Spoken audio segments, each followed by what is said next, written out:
This is good. There's like sunlight and stuff. Not that I'm using it to light this video. Hello internet. Hello friends. Oh god, this is just still super awkward, isn't it? The answer is yes. Yes, it is. So I meant to have a video yesterday, but hilariously enough, I fell asleep, which is actually my topic today, how easily I fall asleep and random information about sleep and what it does. So I have a bad habit of falling asleep anywhere.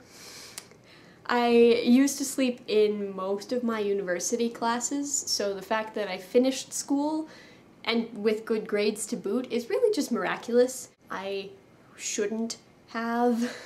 In fact, almost every course I took, I fell asleep in at least one class. It's a little embarrassing, but it's true. Sorry, teachers. I also have a really easy time falling asleep on the bus, on the train, on the couch, on the floor.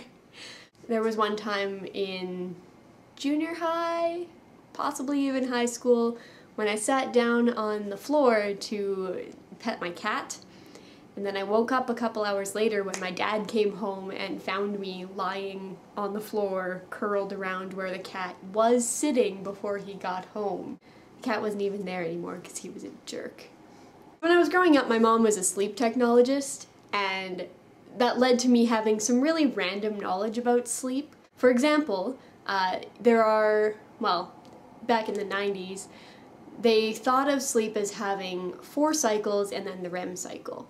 In the first cycle, that's really when you're kind of drifting off to sleep, you're kind of half awake. In the second cycle, you're starting to get a little deeper into sleep. And then in the third cycle, which they've now decided includes the third and fourth, you start to get into really deep sleep, and you're definitely harder to wake up at that point. When I grew up, I thought I was told 4 sleep cycles plus REM. But apparently in 2007 they decided that the third and fourth weren't dissimilar enough to have their own names, so it's just stage 3 now. 'Cause, yay, science. So REM, or rapid eye movement, is the cycle that everyone knows about because it's when you're dreaming your most vivid dreams. One of my earliest dreams is actually of, I think I must have been 3 or 4 or something, but I remember dreaming that my family was in this little blue car that we used to have. It was a Firefly. So we were driving along and the car died right in front of this alley.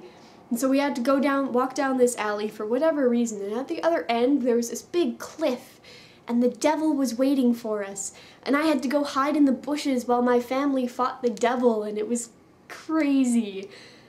For a 3-year-old to be having this dream is insane, but apparently that's where my mind went.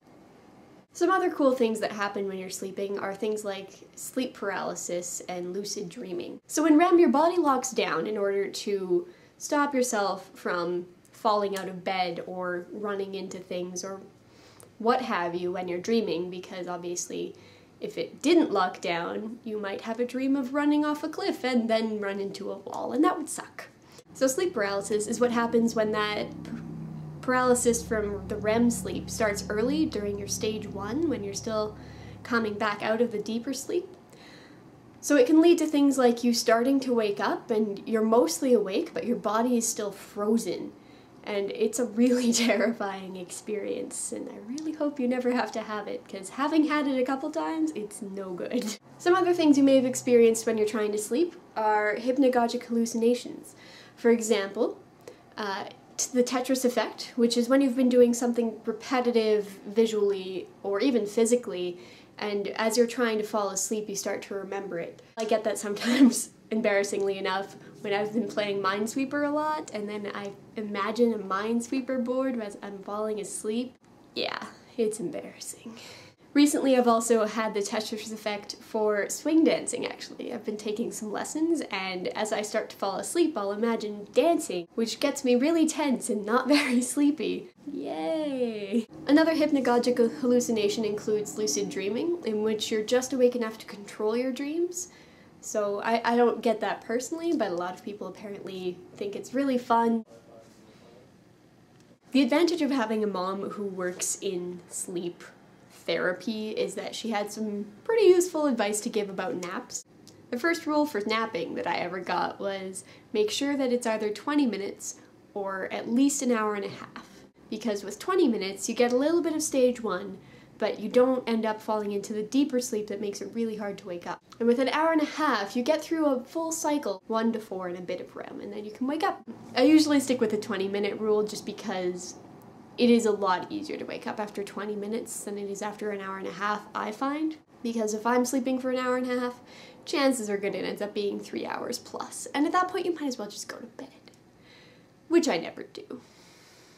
So yeah, there's some random information about sleep, and some exciting background about me and my mom, I guess. Yeah. Yeah, bookshelves. Yeah. It would be nicer if I had the other one here too, but it doesn't fit because there's a TV in the way. Sorry.